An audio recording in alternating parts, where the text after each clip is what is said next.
ಗಮನಿಸಿದರೆ ಕನ್ನಡಿಗರು ಬಹುತೇಕವಾಗಿ ಸಿಕ್ಕಿಕೊಂಡಿದ್ದವ್ರನ್ನ ಕರೆತರತಕ್ಕಂಥ ಪ್ರಯತ್ನಗಳು ಆಗ್ತಾ ಇದ್ದಾವೆ. ಒಂದಷ್ಟು ಸಾವಾಗಿರೋ ಪ್ರಕರಣ ಕೂಡ ಕನ್ನಡಿಗ ಭಾರತೀಯ ಸಾವಾಗಿರೋದನ್ನು ಬೆಳಕಿಗೆ ಬಂದಿದೆ. ಅದೇನಾದರೂ ಮಾಹಿತಿ ಇದೆ? ಇಲ್ಲ, ಅಧಿಕೃತವಾಗಿ ಯಾರೂ ಮಾಹಿತಿಗಳನ್ನು ಕೊಟ್ಟಿಲ್ಲ.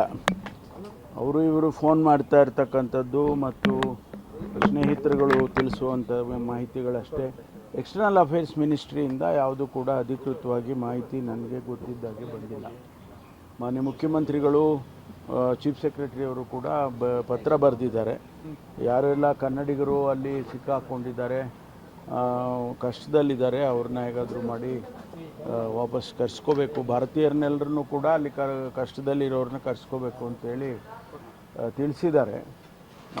ಅದರಲ್ಲಿ ವಿಶೇಷವಾಗಿ ನಮ್ಮ ರಾಜ್ಯದಿಂದ ಮುಖ್ಯಮಂತ್ರಿಗಳು ಮತ್ತು ಚೀಫ್ ಸೆಕ್ರೆಟರಿ ಅವರು ಕೂಡ ಪತ್ರ ಬರೆದಿದ್ದಾರೆ. ಅದಕ್ಕೆ ಎಂಥ ರೆಸ್ಪಾನ್ಸ್ ಬಂದಿದೆ ಅನ್ನೋದನ್ನು ತಿಳ್ಕೊಳ್ತೇನೆ. ಸುಮಾರು ಜನ ಅಲ್ಲಿ ಸಿಕ್ಕಾಕ್ಕೊಂಡಿದ್ದಾರೆ. ಅವರು ಯಾವ್ಯಾವ ಸ್ಥಿತಿಯಲ್ಲಿದ್ದಾರೆ ಅನ್ನೋದು ನಮಗೆ ಅಧಿಕೃತವಾಗಿ ಏನು ಗೊತ್ತಿಲ್ಲ. ಸ್ನೇಹಿತರುಗಳು ಫೋನ್ ಮಾಡೋದು, ಈಗ ನಾನು ಭೋಜೇಗೌಡರಿಗೆ ಫೋನ್ ಮಾಡಿದ್ದೆ. ಭೋಜೇಗೌಡರು ಇಲ್ಲ ಅಣ್ಣ ಹೆಂಗಾಗ್ಬಿಟ್ಟಿದೆ, ನಮ್ಮ ಪಕ್ಕದಲ್ಲಿ ನಮ್ಮ ಸ್ವಲ್ಪ ದೂರದಲ್ಲೇ ಮಿಸೈಲ್ ಬಿದ್ದು ಬ್ಲಾಸ್ಟ್ ಆಯಿತು, ಕಷ್ಟದಲ್ಲಿದ್ದೀವಿ, ನಮ್ಮನ್ನೆಲ್ಲ ಕರ್ಕೊಂಡೋಗಿ ಬಂಕರ್ನಲ್ಲಿ ಇಟ್ಟಿದ್ದರು, ಆನಂತರ ಮೇಲೆ ಕರ್ಕೊಂಡು ಬಂದರು ಅಂತ ಅವ್ರು ಮಾತಾಡಿದರು. ಹಾಗೆ ಬೇರೆ ಬೇರೆ ಸ್ನೇಹಿತರುಗಳು ಕೂಡ ಎಲ್ಲ ಇದು ಮಾಡಿದ್ದಾರೆ. ನಮ್ಮ ದುಬೈನಲ್ಲಿ ರೊನಾಲ್ಡ್ ಕೊಲಾಸೋ ಅಂತ ನಮ್ಮ ರಾಜ್ಯದವರು ಇದ್ದಾರೆ. ಅವರು ಭಾಳ ಜನರಿಗೆ ಫೋನ್ ನಂಬರ್ಗಳು ಕೊಟ್ಟು ಅವರಿಗೆಲ್ಲ ಕಾಂಟ್ಯಾಕ್ಟ್ ಮಾಡಿ, ಏನಾದರೂ ನಿಮಗೆ ಸಹಾಯದ ಅಗತ್ಯ ಇದ್ದರೆ ಕಾಂಟ್ಯಾಕ್ಟ್ ಮಾಡಿ ಅಂತೇಳಿ ಫೋನ್ ನಂಬರ್ಸ್ ಎಲ್ಲ ಕೊಟ್ಟಿದ್ದಾರೆ. ಹಾಗಾಗಿ ನಾನು ಕೂಡ ಅವರಿಗೆ ಪ್ರಯತ್ನ ಮಾಡಿದೆ, ನನಗೆ ಕನೆಕ್ಟ್ ಆಗಲಿಲ್ಲ. ಫೋನ್ಗಳು ಸಿಗೋದು ಭಾಳ ಕಷ್ಟ ಆಗಿದೆ. ಯಾಕೆಂದರೆ ಅಲ್ಲಿ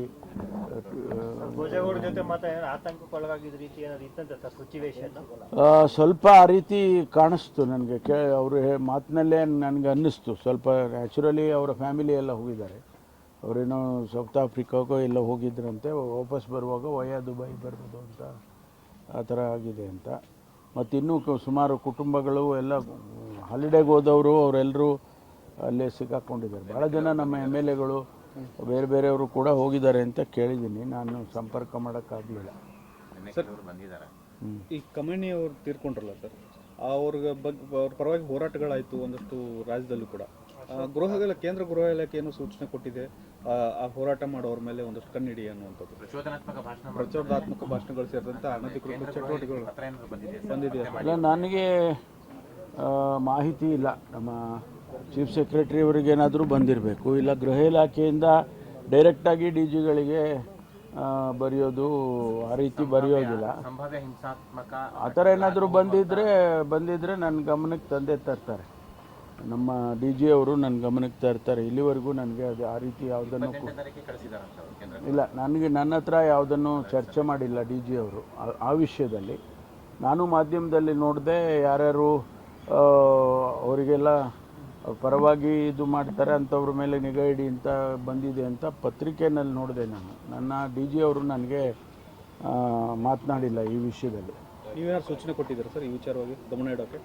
ಇಲ್ಲ, ನಮಗೇನು ಆ ಥರದ್ದು ಸನ್ನಿವೇಶಗಳೇನು ನಮ್ಗೆ ಆ ಥರ ಕಂಡಿಲ್ಲ.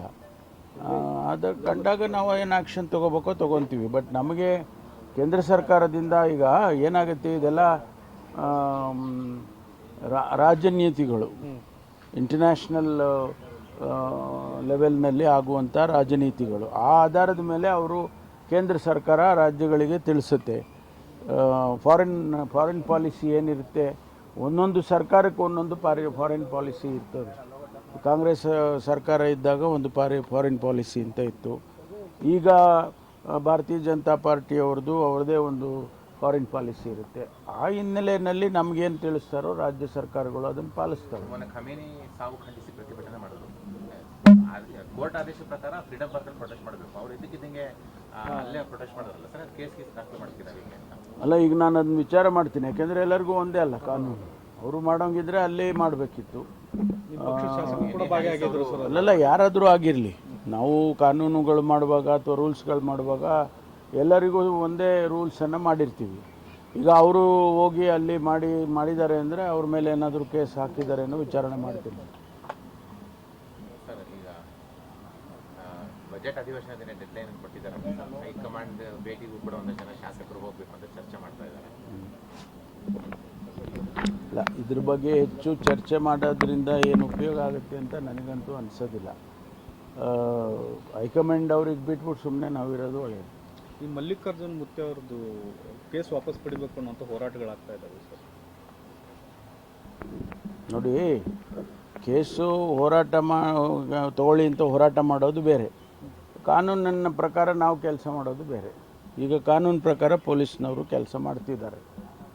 ಒಳ ಮೀಸಲಾತಿಗೆ ಸರ್ ಜಾರಿ ಮಾಡಿಬಿಟ್ಟೆ ನೇಮಕಾತಿ ಅಧಿಸೂಚನೆ ಹೊರಡಿಸಿ ಅಂತ ದಲಿತ ಪರ ಸಂಘಟನೆಗಳು ಒತ್ತಡ ಹಾಕೋದಕ್ಕೆ ಶುರು ಮಾಡಿದ್ದಾರೆ. ಶಾಸಕರು ಸಚಿವರಿಗೂ ಕೂಡ ಒಂದು ರೀತಿಯಲ್ಲಿ ಒತ್ತಡ ಬಂದಂಗೆ ಆಗ್ತಾ ಇಲ್ವಾ ಸರ್ ಅಂತ ಸಮುದಾಯದ ಶಾಸಕರು ಸಚಿವರಿಗೆ?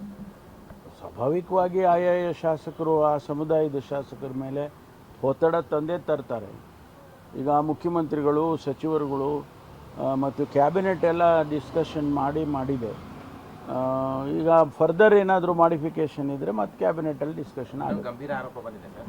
DK ಶಿ ಬಣದವ್ರದ್ದು ಏನು ಶಾಸಕರು ಸಭೆ ಮಾಡಿದ್ದಾರೆ, ಅದ್ರ ಮೇಲೆ ಗೂಢಚಾರಿಕೆಯನ್ನು ಮಾಡ್ತಾ ಇದ್ದಾರೆ, ಇಂಟೆಲಿಜೆನ್ಸ್ ಮಾಹಿತಿ ತರಿಸ್ಕೊಳ್ತಾ ಇದ್ದಾರೆ ಅನ್ನುವಂಥ ಕುಮಾರಸ್ವಾಮಿ ಅವರು ಆರೋಪ ಮಾಡಿದ್ದಾರೆ.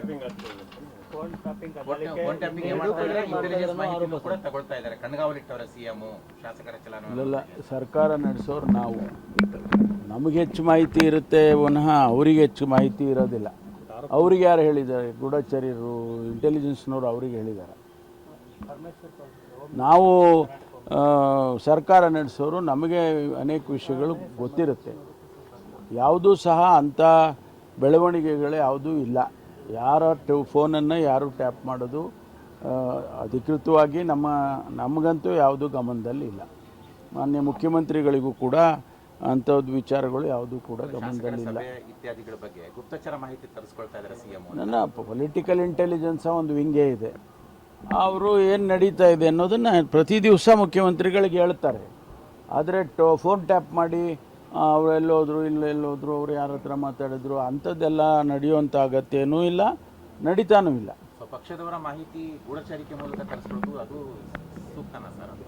ಅಲ್ಲಲ್ಲ, ಪೊಲಿಟಿಕಲ್ ಇಂಟೆಲಿಜೆನ್ಸ್ ಅಂದರೆ ಯಾವುದು ಮಾಹಿತಿ ಬೇಕು ಅನ್ನೋದನ್ನ ಮೇಲೆ ಡಿಪೆಂಡ್ ಆಗುತ್ತೆ. ಅದು ಯಾಕೆ ಮತ್ತೆ ಹಿಂದಿಂದ ಎಲ್ಲ ಸಚಿವರು, ಎಲ್ಲ ಮುಖ್ಯಮಂತ್ರಿಗಳಿರುವಾಗಲಿಂದನೂ ಅದೊಂದು ವಿಂಗ್ ಇಟ್ಟಿದ್ದಾರೆ ಪೊಲಿಟಿಕಲ್ ಇಂಟೆಲಿಜೆನ್ಸ್ ಅಂತ. ಪಕ್ಷದವರು ಏನು ಮಾಡ್ತಾರೆ ಅನ್ನೋದು ಕೂಡ ಮಾಹಿತಿ ತರಿಸ್ಕೊಳ್ತಾರೆ. ಅದು ಯಾವುದು ಮಾಡ್ತಾರೆ ಅಂತ ಅದು ಮುಖ್ಯಮಂತ್ರಿಗಳ ವಿವೇಚನೆಯಲ್ಲಿ ಇದೆ. ಅದು ಸಾಕಷ್ಟು ಚರ್ಚೆ ಆಗ್ತಿದೆ ಸರ್ ಇದು. Thank you. ಇನ್ನಷ್ಟು ಹೆಚ್ಚಿನ ಮಾಹಿತಿಗಾಗಿ ಫಾಲೋ ಮಾಡಿ ಬ್ರಿಗೇಡ್ ನ್ಯೂಸ್ ಕನ್ನಡ.